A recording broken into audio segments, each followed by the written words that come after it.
They can start again. If they do, we'll wipe it out faster than you can wave your finger at it. We'll have to do that. We will do that gladly, openly and gladly. They've been saying, Iran's been sending out bad signals, I'll tell you.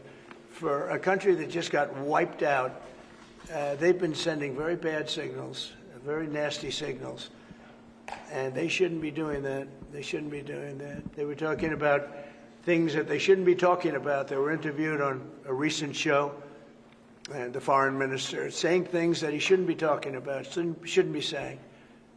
And I think they got involved in this negotiation, telling Hamas and giving Hamas signals and orders, and that's not good.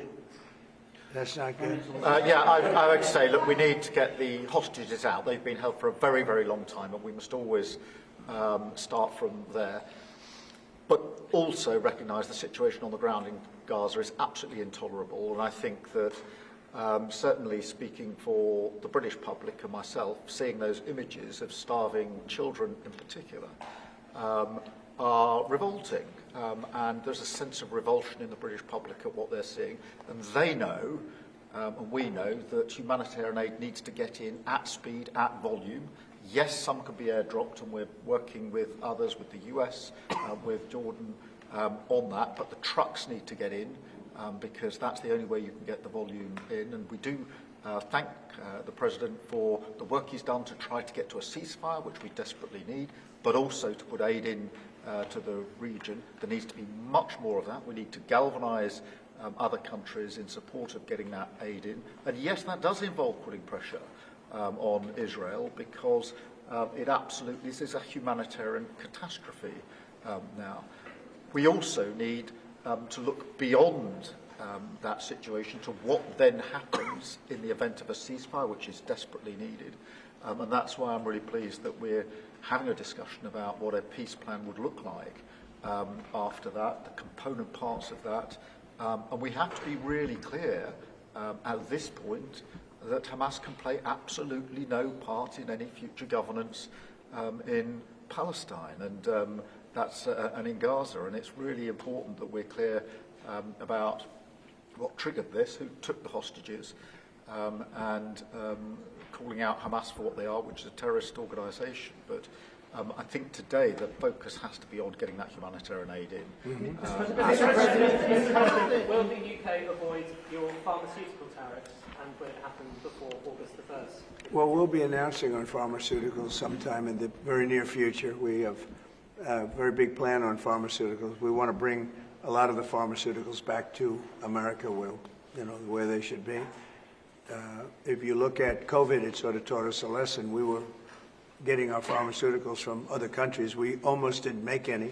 We used to make them ourselves, and we're going to want to be making a lot of them ourselves, all of them in a sense. But you also have a good pharmaceutical business. We'll be dealing with you on pharmaceuticals also. And we certainly feel a lot better with your country working on pharmaceuticals for America than some of the other countries that were. With the relationship we have, you would not use that as a cudgel. You wouldn't be using it as a block. But we're going to be announcing sometime very soon, I think, pharmaceuticals are our whole thing. And the companies know. And drug prices are going to be coming down very substantially in the U.S., very, very substantially. And that'll happen very soon. Mr. President, we can all sense your frustration. No, go ahead. With Vladimir Putin. Hold it. We can all sense your frustration with Vladimir Putin. Yeah. Do you think he's been lying to you about his intentions in Ukraine? Well, I don't want to use the word lying. All I know is we'd have a good talk, and it seemed on, let's say, 3 occasions, it seemed that we were going to have a ceasefire and maybe peace, and you divide it up and you do whatever you have to do, that obviously to get to the end. And all of a sudden, missiles are flying into Kiev and other places. And I say, what's that all about? I spoke to him 3-4 hours ago, and it looked like we were on our way, and then I'd say, forget it, and I'm not going to talk anymore. You know, this has happened on too many occasions, and I don't like it. I don't like it. You have a successful social media site. There are new powers here to censor your site. state's mandate. To censor my site? To censor your site. You and mean Twitter Truth? and Facebook. Truth Social? I mean Truth. Is that okay? Well, I don't think he's going to censor No, my no, site no, because no, I no. say only good things. Will you Yeah. please uncensor my site? Yeah, we're not censoring anyone. We've got some measures which are there to protect children, in particular from sites like suicide sites. We've had too many cases in the United Kingdom of young children taking their own lives, and when you look through their social media, they've been accessing sites which talk about suicide and encouraging, if you like, children down that road, and that is what we want to stop. It's nothing about censoring free speech. But this country is a proud free speech in this country has been for a very long time. We're very, very proud of it. We will protect it forever. But at the same time, I personally feel very strongly that we should protect our young teenagers, and that's what it usually is, from things like suicide sites. I don't see that as a free speech issue. I see that as a child protection We issue. actually passed a bill in Congress, headed up by my wife, actually, Yeah. which was to pull bad stuff out having Yeah. to do with children, because it is a problem. But I cannot imagine him censoring Truth Social. That's more of a very political, and it's been a very big success. Not going to happen. And I only say good things about him and his country, so if they censor me, you're making a mistake. I'm going to give my ambassador the job, make sure it's not censored. not happening. I had not heard that. You're a big investor in this area, Mr. President. Say it, You're a big investor in this area of Scotland. to put it mildly, like this ballroom that we built from scratch. Do you worry, though, about the risk of increased taxes here? Will that stop investing? And do you have a message last night on the soccer to the English Lionesses who won the European trophy? So I think that I have a theory that low taxes bring growth. We just passed a big tax cut bill, the biggest bill in the history of our country, actually. And one big, beautiful bill. I used to call it the great one big, beautiful. We took the word great out.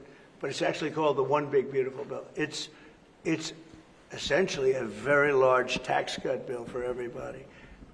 And our country's pretty soon, I think I can say it right now, our country has never done better. We had a country that was dead. It was dead 6 months ago, a year ago. Leaders from NATO, we had a very successful meeting at NATO. Your prime minister was there. It was an unbelievable love fest with all of those countries. And they agreed to go 5% and all the things. Very smart to do. But many of the leaders said, essentially, they said, your country was dead 1 year ago. 1 year ago, we had a dead, and we did. We had a dead country. We had a president who didn't know where the hell he was. We had horrible, horrible people running our country. I think they were sick people, actually, sick. You talk about censorship. Those are big. That's all they did was censor, and they didn't know what to do. And they had high taxes. They wanted more tax, total censorship, transgender for everybody, men playing in women's sports, everything bad they wanted, and they still do. That's what they still do. That's why they're down at 15% or something. I saw it today, the lowest that the other part of the Democrats have ever been. But no, I find that when you lower taxes, you get growth. I will say this, and the Prime Minister hasn't been here very long, in all fairness. I think he'll be a tax cutter. But I find that as we cut taxes, we did more business. Yeah. In my first tax bill, we cut taxes from 39% down to 22%. And we ended up at the end of the first year, when it was still a little raw, we ended up taking in much more revenue than we did at 39%. It was pretty amazing. And we're taking in a lot of revenue right now. And this was an additional tax cut. So I find, for whatever it's worth, tax cuts are very good. Mr. President, you moved up the deadline. It's now 10 or 12 days. Is the sanction the same, that you're going to slap a 100% tariff on anybody who does business with Russia? So what I'm doing is we're going to do secondary sanctions unless we make a deal. And we might make a deal. I don't know. You don't know. We've done so many peace deals. This is the one I started out with. And, I know President Putin called me. He wanted to know if I could help him with Iran. I said, no, I don't need your help with Iran. I need your help with Russia. And so that's the one deal that continues to linger. And, we're losing 5,000. They're losing. I'm not losing. You're not losing. but 5,000 Russian and Ukrainian kids a week are dying. And that's not mentioning the people that are dying also in towns where, you know, he's lobbing missiles into certain towns like Kiev. And he's got to make a deal. It's too many people are dying. It's a really bloody war. And the 5 is now, they're really telling me that number is obsolete. It's like 7. That's terrible. So you have 7,000 Russian and Ukrainian soldiers dying every single week for no reason whatsoever. So you would think, based on common sense, you would think he'd want to make a deal. We'll find out. No communication with this publicly. Have you had any other through any channels conversations with the Russians reiterating this? In what? Reiterating this new pressure and deadline. Yeah, we're going to have a, yeah, I mean, well, you're the press. I'm reiterating it to you. Yeah, I'd say 10 to 12 days. I'll announce it probably tonight or tomorrow. But there's no reason to wait. If you know what the answer is going to be, why wait? And it would be sanctions and maybe tariffs, secondary tariffs. You know what a secondary tariff is. And look, the Russian economy, I don't want to do that to Russia. I love the Russian people. They're great people. I don't want to do that to Russia. But this thing, they're losing a lot of Russians. They've lost 1 million Russians. And that's the, you know, sons. That's the sons and daughters of Russian families. They leave the house, they go, bye mom, bye dad, and then they get blown away. And Ukrainian too. Look at Ukraine. It's a disaster what's happened there. But it continues to go on. As you know, we made a deal where the European Union is essentially involved, but it's NATO, and we're supplying weapons to NATO. NATO's now paying because the United States, because of Biden's in for $350 billion, the European nations are in for about $100 billion. Should be the opposite way, by the way, because we have a big ocean in between. Should be the opposite way. But I think that eventually something's going to happen. It should happen fast. So many people are dying. You know, when I settled out with Congo and Rwanda, they lost almost 8 million people. And it just made so much sense. And if I didn't get involved, they wouldn't have done it. They weren't even thinking about settling it. It was just going on forever. And nobody could go into those territories because they'd get killed. They'd get killed. And now they have I hear it's a whole different ballgame. We settled it. This is one that should be settled. Russia, Ukraine. This is one that really should be settled. Mr. President, Scotland's First Minister has today set out his plans for a second referendum on Scottish independence. Can I get your reaction to that as someone with deep ties to Scotland? Sorry, well, Prime Minister, can I also get your thoughts on that? If the SNP do win the majority in next year's election, then they have the right to hold the referendum.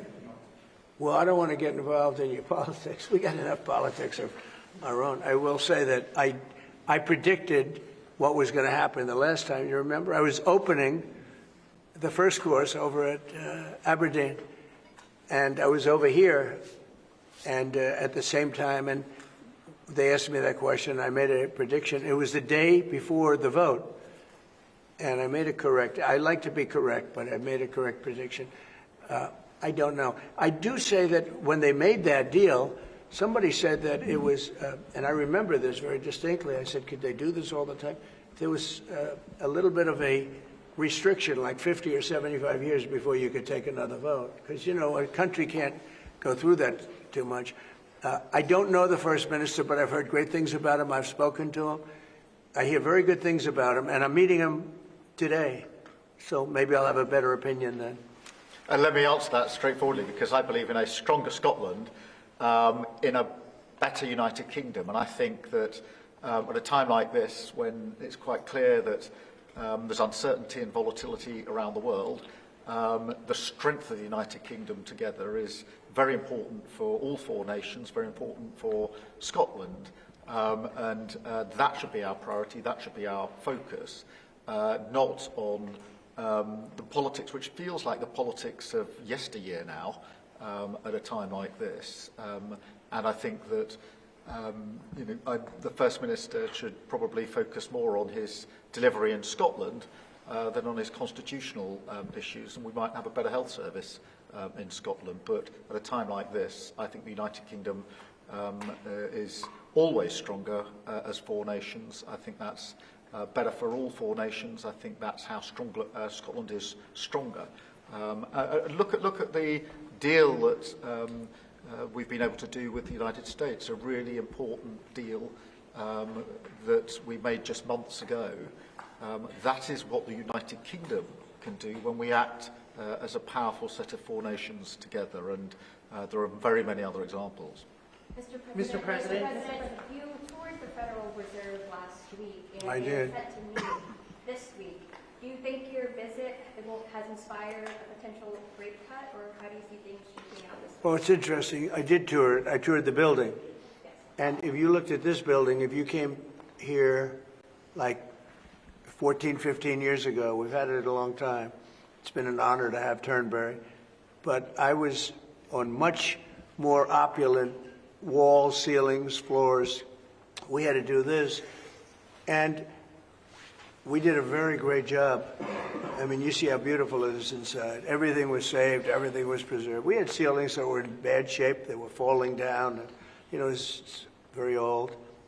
Wasn't properly maintained. Now it's brand new and beautiful. And we saved everything. If you really think here, you took a look and you were sort of commenting the coloring. Now, this is a brand new building. But if you look outside, it's equally opulent and beautiful, and we didn't do that by spending, you know, hundreds of millions of dollars in surrounding a railing underneath the area that you're painting. I mean, I've never seen anything like it.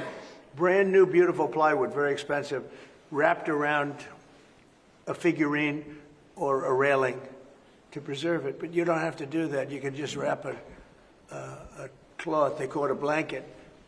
And you don't even have to do that if you're careful when you're doing the ceiling. But I don't know what they did. They'd take down a ceiling and put up a new ceiling. And the new ceiling had no opulence to it. Or they'd fix the ceiling. But I would say that all I need is a good plaster and a can of paint.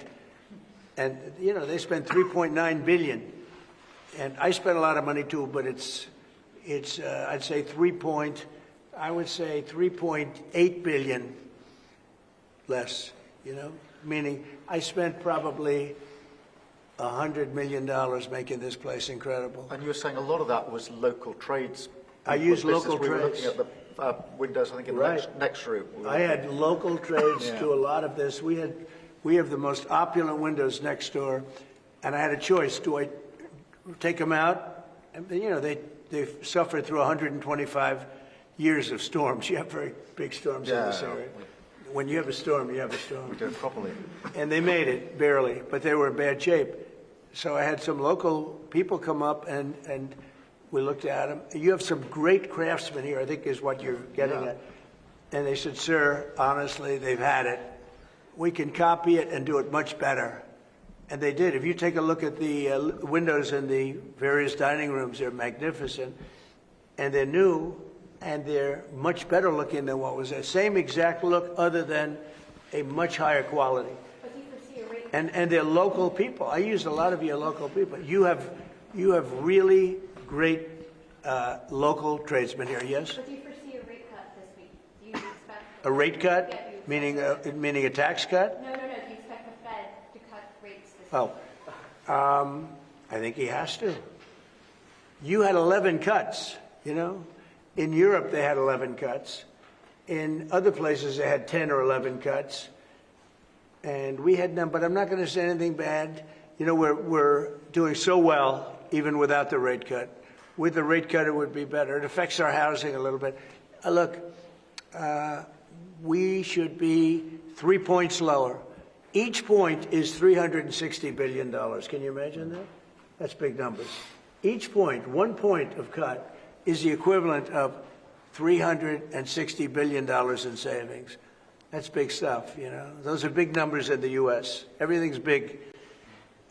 He should cut. A smart person would cut. You know, he leaves very soon, so it's like one of those things. But I'll miss him greatly. I'll miss him. On Turnberry, if I may, have you or will you enlist the Prime Minister your effort to bring the opium back to Turnberry. And Prime Minister, you described this beautiful course. Do you agree with the President that it's time to bring the opium back to Turnberry? Well, as you know, that's not a matter directly for me. That's for the sporting authorities. But look, I mean, it is first time I've been here. It's absolutely magnificent, both inside and out, and looking at the courses itself and the building. It's incredible. But the decision on the Open is not a decision for me, as you'll understand. I should just pick up on the earlier question, because I, for one, will say congratulations to the Lionesses. Last night, our women's football team won the Euros, well, defended the Euros, I should say, it's a big story. which was a really big success, and the mental and physical resilience that they showed was quite incredible. So it's a big deal. There's a lot of bunting out today and tomorrow to celebrate them bringing that cup home. Did you get the chance to do any planning for the upcoming state visit, and how's that going to work? Where would you stay, and anything about this? Well, I'm looking forward to it. It's never been done before, twice. We had our original at Buckingham Palace, and now I guess we're going to Windsor. Yeah. And it's never been done, and I'm a big fan of King Charles. I've known him for quite a while. He's a great guy, great person. He looks really well to me. He looks great. So we look forward to coming over. It's going to be... it was one of the most beautiful evenings I've ever seen.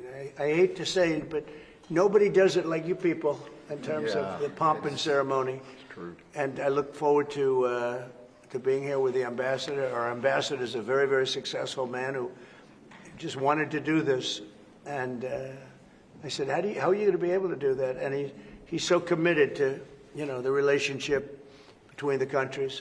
But he's a very great guy and a very, very successful man. So I very much thank you for doing this. Well, thank you for the honors. Mr. President, will you go to London, or are you worried it's no longer a bucket? About what? Will you visit London during the state visit? I will. I'm not a fan of your mayor. Why not? I think he's done a terrible job, the mayor of London. But a nasty person. I think he's done. I think he's a friend of mine, right? No, I think he's done a terrible job. But I would certainly visit London. Yeah. Would you want Parliament to be recalled? So MP Nigel Farage has asked for Parliament to be recalled when you're there. Well, I like Nigel. I mean, Nigel, as you know, is a friend of mine. Nigel's done very well. He's a friend of mine. And Keir's a friend of mine. Would you recall Parliament so that the President can talk to MPs? Well, Parliament's in recess at the time, but look, I do want to be clear. This is an unprecedented and very special state visit. This has never been done before, and there'll be many elements of it that have never been seen before. So this is going to be a historic occasion, and we're all very much looking forward to it. And I was very, very pleased to be able to put forward the invitation when we were at the White House earlier this year. So but this is not just a state visit. They're always incredible occasions, and this is an unprecedented second state visit. So you can imagine just how special that's going to be. The fact that it's never been done before, and that's because it's non-consecutive, and it's the only reason it could be, made it even more interesting, frankly. So it's going to be great. And being with Charles and Camilla and everybody, I've gotten to know because of 4 years and now 6 months. I've gotten to know a lot of the family members. They're great people. They're really great people. And in that sense, I think that the UK is very lucky. You could have people that weren't great people. I don't know if I'd say that, but you could have people that weren't. But we're very lucky to have our royal family. Absolutely fantastic. So we really look forward to that. As far as Parliament, if he wants me to speak in Parliament, I'll do it. Okay? But it doesn't have to be then. It could be some other time. Maybe we should save it for another time. We'll let the one visit speak for itself. But anytime, if I could be helpful, I would certainly do it. Thank you. Mr. President, with the EU deal, alternatives, are you considering to get the hostages out if there's no ceasefire deal? Well, there are a couple of alternatives. Some are pretty strong, but the most sensible alternative is talk and negotiation. But I said a long time ago, at a certain point, they're not going to be talking because they're going to lose their shield. The hostages are a shield for them. They did horrible things on October 7th, and the hostages are a shield. And I said, you're going to get down a number, and the number's going to be at a point where you're not going to be able to get them back unless you're going to be very energetic, or to put it a different way, unless you're going to be very ruthless and violent. It's a bad situation to be in, very bad. Mr. President, with the EU deal last night, you talked during the campaign about President Putin respecting you and helping you have a relationship with him. Do you still feel that way, that he respects you, considering the conversations you've had that have been really nice? Yeah. I've always gotten along with President Putin.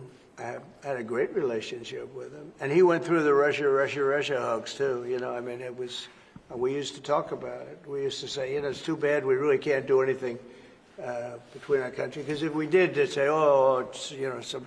Look, I was tough on Putin because I was the one that closed up Nord Stream, and Biden came along and opened it up.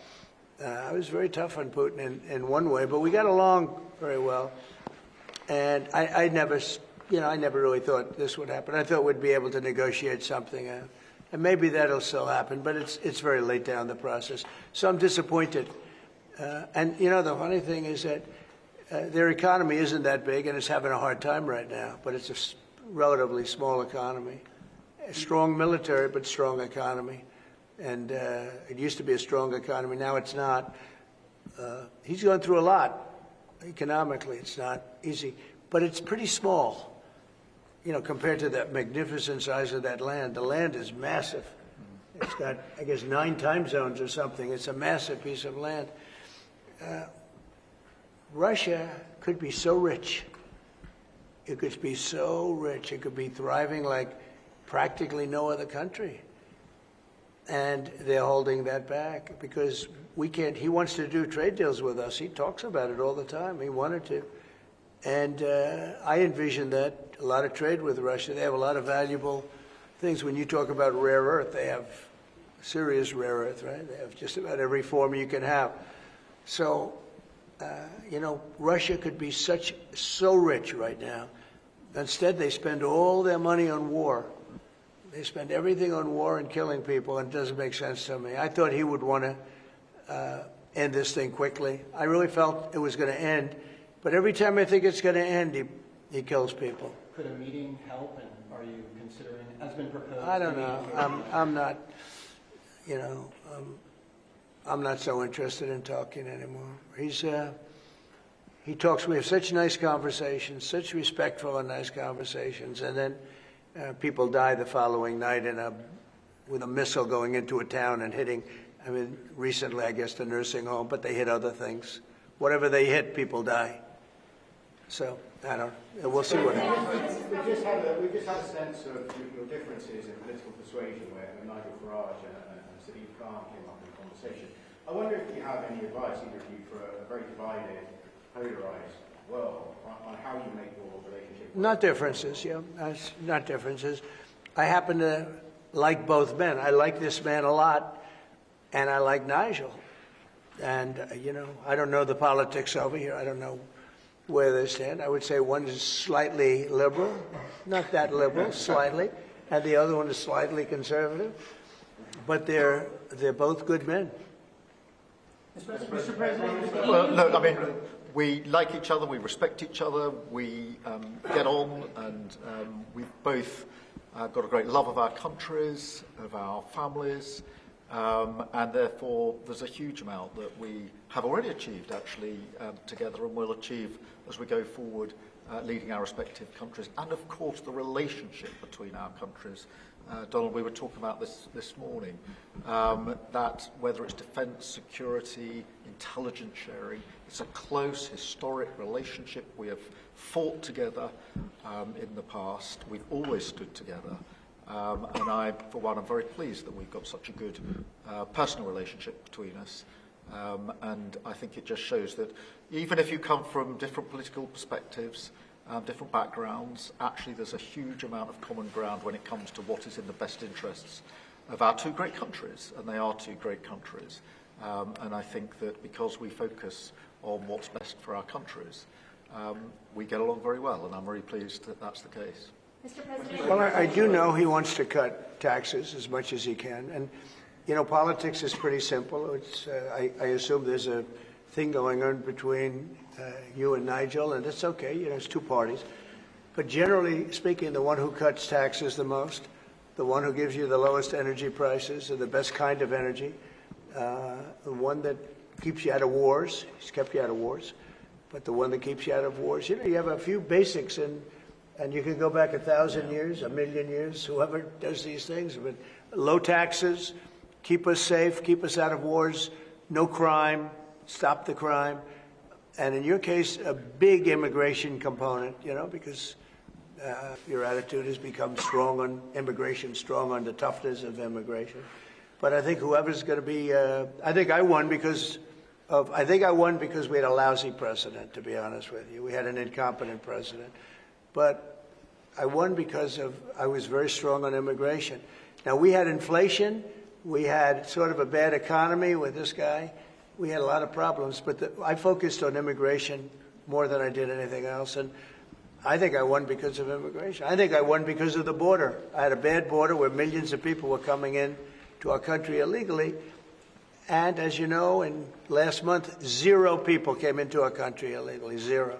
So we went from a bad, incompetently run border to the most competently run border that anybody's ever seen. Prime Minister, the President makes it look easy dealing with illegal migration. You must be envious of his record in such a short period of time. Well, I think we've been discussing irregular, illegal migration is a huge issue in both of our countries. In the United Kingdom, it is a real cause for concern, and that's why we must bear down on it in all its aspects, upstream, across Europe, where a lot of ours comes into through northern France, across the Channel, working with our allies, with our colleagues to break the gangs that are actually running this trade, but equally being very strong that when people have arrived in this country who've got no right to be here, then we should be removing them to their own country. And that's why I'm really pleased that we've been able to focus on this very intensely and get 35,000 people out of the United Kingdom who had no right to be here, because the message has to be you can't make your way to the United Kingdom. We won't tolerate our rules being broken, and if you get here, you will be returned to where you came from. And it's really important that we bear down on that. We're such an attractive place for people to come if they want a better life, because we are on the People coming via the rules are always welcome. Of course, we've welcomed talent and people into this country for centuries, literally. But what the British people will not tolerate is those that break the rules, those that come through irregular routes, and that's the really important distinction here, and that's what we're bearing down on. And I'm really pleased that we're through pretty well all of the international engagement I've done, all the meetings I've had, the country we've done deals with. We've done deals with countries in the last 12 months that many people thought it was not possible to do deal with when it came to immigration, irregular immigration, and we returned thousands of people who've got no right to be here. And that, I think, is, for the British people, we're a reasonable, tolerant country where people are coming lawfully to contribute to our communities, to our country. Then, of course, they're welcome and have made a great contribution. But what people will not tolerate is those that are breaking the rules. And that is an issue of today, but it's a very British thing. We are people who respect rules. We don't approve of those that break rules. I can say, though, that I had one of the greatest victories, they say the most consequential in 129 years, so I don't know about that, but it was pretty close. And we won all of the swing states, which never happens. We won the popular vote by millions of votes. We won, tremendous electoral college sweep. And I believe I did it more than anything else because of my strong stand on immigration. And I don't think this country is any different in that sense. I think it's a big factor. And it is with a lot of the European countries. Some of the countries have lost their way, and they have tremendous crime because of it. I mean, you had countries with no crime that now have tremendous crime. And you know the countries, and I know the countries. And so I think it's it's a huge factor in any election, not just this election, but in any election. I think the one that's toughest and most competent on immigration is going to win the election. But then you add low taxes and you add the economy. He did a great thing with the economy because a lot of money is going to come in because of the deal that was made. But I think that immigration is now bigger than ever before. Mr. President, your Treasury Secretary is meeting with Chinese trade Right now. Right now. Have you received an update? Do you expect a deal when these talks are over, especially with the August 1st deadline? No, they're meeting right now. And, we have a good relationship with China. But China's tough. And like you're tough, we're all tough, yes. But we're going to see what happens. We just concluded our deal with Japan. It was very good for everybody.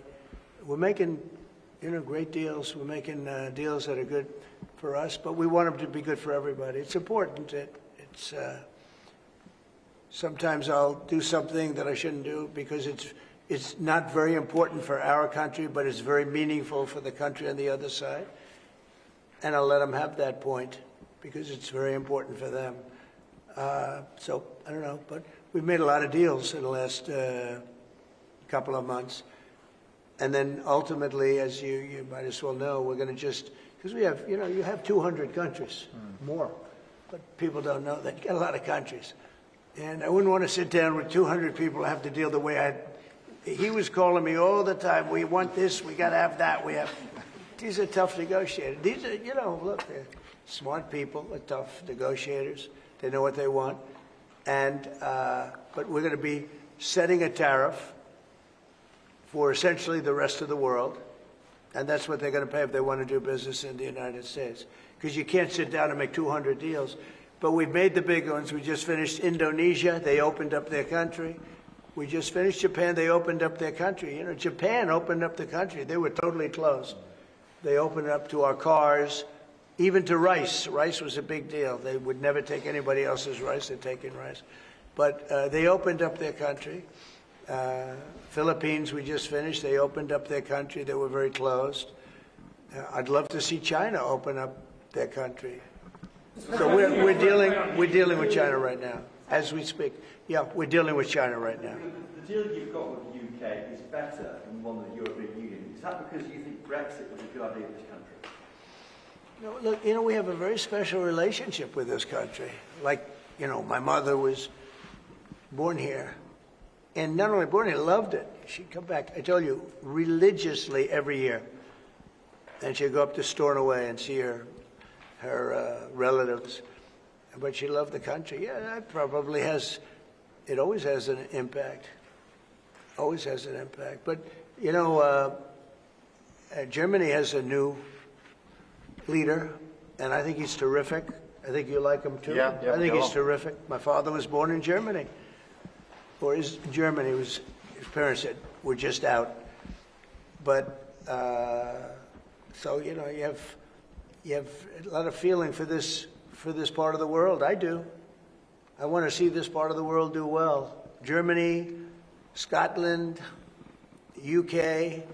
I want this part of the world to do well. All of the nations. You do feel a certain, you have a feeling, a warm feeling toward a part when your parents are born essentially here. And I think maybe it's slightly different.Maybe it's not. I don't know. But maybe it's slightly different. Mr. President, you completely rule out a pardon for Ghislaine Maxwell when you landed. Is that something you would ever consider, and why? Pardon for who? For Ghislaine Maxwell. Well, I'm allowed to give her a pardon, but nobody's approached me with it. Nobody's asked me about it. It's in the news about that aspect of it, but right now it would be inappropriate to talk about it. So. Mr. President, your opposition to offshore wind is well known. In Scotland, wind is a disaster. But in Scotland and across the UK, wind farms. I know, it's a shame. It's not his fault. I used to tell Alex Salmon. Have you spoken to the Prime Minister, and will you speak to the first? Well, all I can do is give my way. Look, wind is the most expensive form of energy, and it destroys the beauty of your fields and your plains and your waterways. And look out there, there's no windmills. But if you look in another direction, you see windmills. When we go to Aberdeen, you'll see some of the ugliest windmills you've ever seen. They're the height of a 50-story building. And you can take 1,000 times more energy out of a hole in the ground this big. This big. It's called oil and gas. And you have it there, the North Sea. This big, that nobody would even see. You can take 1,000 times more power because the wind is intermittent, it doesn't work, it's extremely expensive. All the windmills are made in China. They used to be Germany and China, now they're mostly in China. They all come out of China. They say that the blades, which are carbon fiber, you can't bury. Oh, okay, you can't bury. What are you going to do, dump them in the ocean someplace? Because they only last a certain period of time. And remember, a windmill has a life of 8 years, especially when they're out in the salty sea and they start to rot and to rust. You have to replace them. It's very hard to replace them. Wind needs massive subsidy. And you are paying in Scotland and in UK and all over the place where they have massive subsidies to have these ugly monsters all over the place. So I've restricted windmills in the United States. Now, a couple we have, you know, the poor stupid people at the beginning, they approve them, so they have their full approvals. But I've restricted windmills in the United States because they also kill all your birds. You know, they wipe out. You know, it's interesting. If you shoot a bald eagle in the United States, they put you in jail for 5 years. And yet windmills knock out hundreds of them. They don't do anything. You explained that. So it's a very expensive energy. It's a very ugly energy. And we won't allow it in the United States. So we believe in a mix. And obviously oil and gas is going to be with us for a very long time. And that'll be part of the mix. But also wind, solar, increasingly nuclear, which is what we've been discussing this morning, civil nuclear as we go forward. The most important thing for the United Kingdom is that we have control of our energy and we have energy independence and security, because at the moment, whatever the attributes and facilities in the North Sea, that is sold onto the international market. We buy it back off the international market. That was a historic mistake in my view. But what we need is a mix so that we get the energy security that we need for the future, and that's the focus of everything that we're doing. But what we have discussed today is that the energy prices are too high, which is why we recently took measures to reduce the energy prices, particularly for energy-intensive businesses. But in the long run, the only way to reduce your energy prices is to take control of your energy, and that's what we're doing, taking control of our energy. Mr. President, our King Charles, who you're a great friend of, is a big fan of eco-projects, of windmills, as you call them. Is he wrong? So King Charles is an environmentalist, I will tell you. And I say that in a positive way, not a negative way. And every time I've met with him, he talked about the environment, how important it is. And I'm all for it. I think that's great. You know, King Charles, more than anything else, loves the country. But I got to know him very well. He truly is an environmentalist. He wants clean air, clean water, you know, all of the things that we all want. Mr. President, you have said that you have not been briefed on the Epstein files, or your name has not appeared in the Epstein files. But doesn't the AG have to tell you if your name is... Well, I haven't been overly interested in it. You know, it's a hoax that's been built up way beyond proportion. I can say this, those files were run by the worst scum on earth. They were run by Comey, they were run by Garland, they were run by Biden and all of the people that actually ran the government, including the auto pen. Those files were run for 4 years by those people. If they had anything, I assume they would have released it. The whole thing is a hoax. They ran the files. I was running against somebody that ran the files. If they had something, they would have released. Now, they can easily put something in the files that's a phony. Like, as an example, Christopher Steele, a person you know well, happens to be from your country.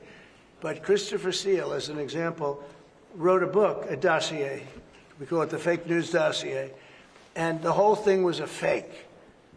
The whole thing was a fake. they could put things in the file that are fake. But those files were run by bad, sick people. If they had anything, why didn't they use it when I was killing Joe and then he gave out because he was 25 points down? And then I got somebody new. Nobody even knew anything about it. She was a horrible vice president. She was a border czar, but she never went to the border. She never once called a border patrol agent to find out how we're done. But she was the border czar. Her name was Kamala. Nobody knows her last name. It was Harris. But nobody knew her last name. So I ended up, how would you like to end up in a race where you're killing somebody, you're beating him, and then they say, all right, we'll take him out. He's not working. Let's put somebody else. And then she had a 6-week honeymoon. It was amazing. They predicted she would have a 6-week honeymoon, and she did. And then she got slaughtered. But think of it. Those files were run by these people. They were run by my enemy. If there was anything in there, they would have used them for the election. Do you think that drawing, I think I heard you say something the other day, that the drawing that was the subject of the Wall Street Journal report. I don't do drawings. I'm not a drawing person. Do you think it was fraudulent? I don't do drawings. Sometimes people say, would you draw a building? And I'll draw 4 lines and a little roof, for a charity stuff. But I'm not a drawing person. I don't do drawings of women, that I can tell you. They say there's a drawing of a woman, and I don't do drawings of women. And also, Epstein was always a very controversial guy. I was at a very high position, pretty much all my life. In all fairness, I've been doing this for a long time.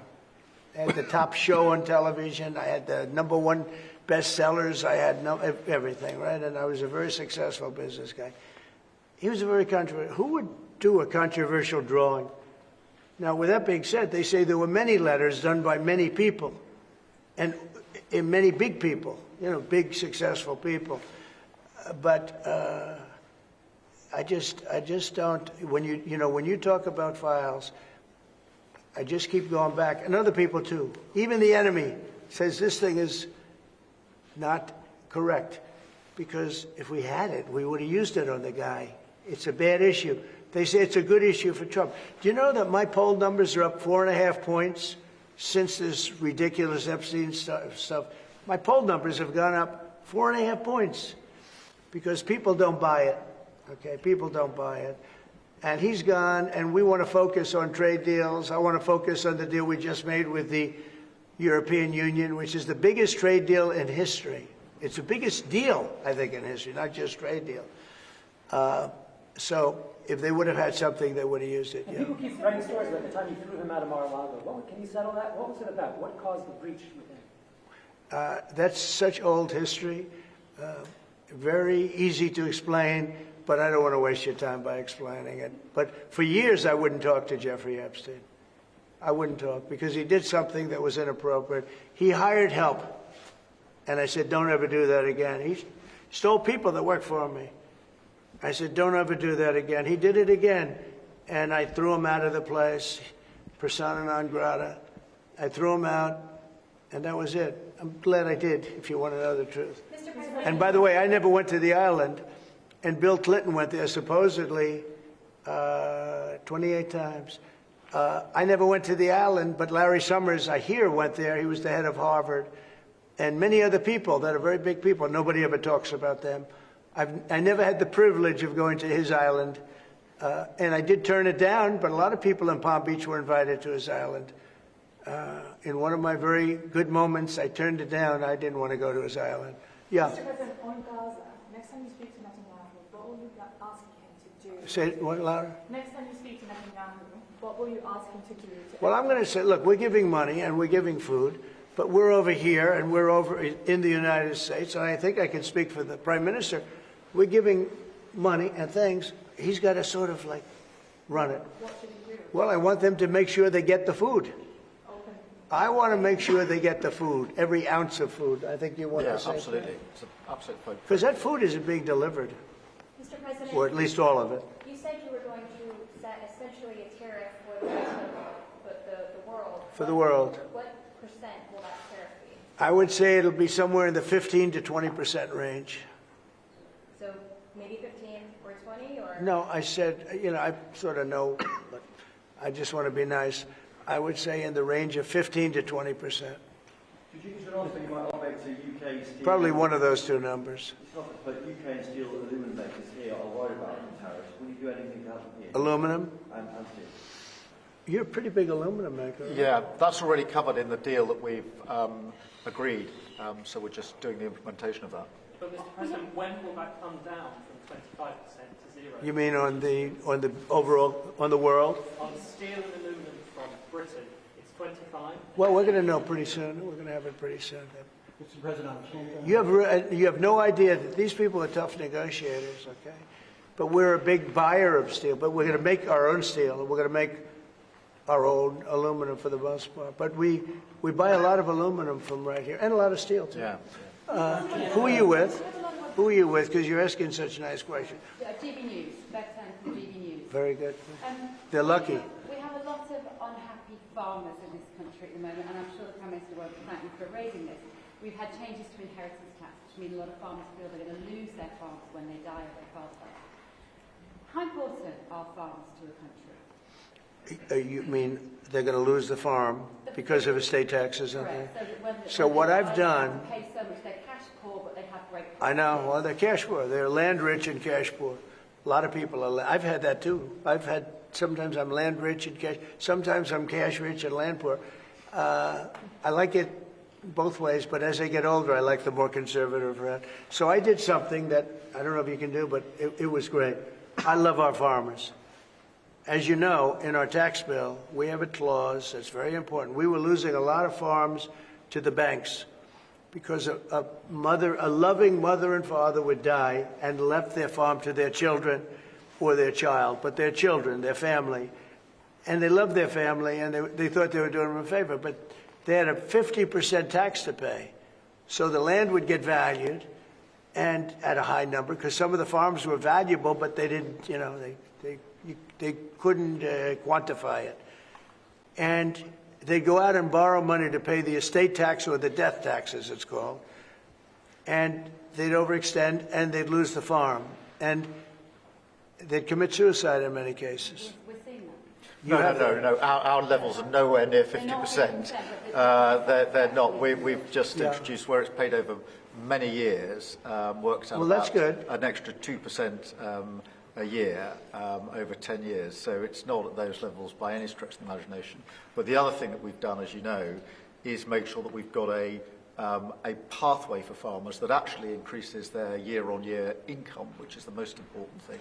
And in all of the deals that we do, we ensure that our farmers are the central focus for much of it, particularly on the agriculture, including in the US deal, because I don't think we can go on for years saying that it's acceptable for farmers to have a year-on-year income which isn't sufficient. We've got to fix that problem. We can't simply live with that problem, so it's a very different situation. Well, we ended the estate tax. There is no estate tax on farmers. So when a parent leaves their farm, because again, a lot of these farms, they don't make a lot of money, but it's a way of life, and they love their way of life, and they love that dirt. That dirt is the most beautiful thing they've ever seen. They love it. I mean, they're farmers. They love doing it. They don't know how to do anything else, but they don't want to do anything else.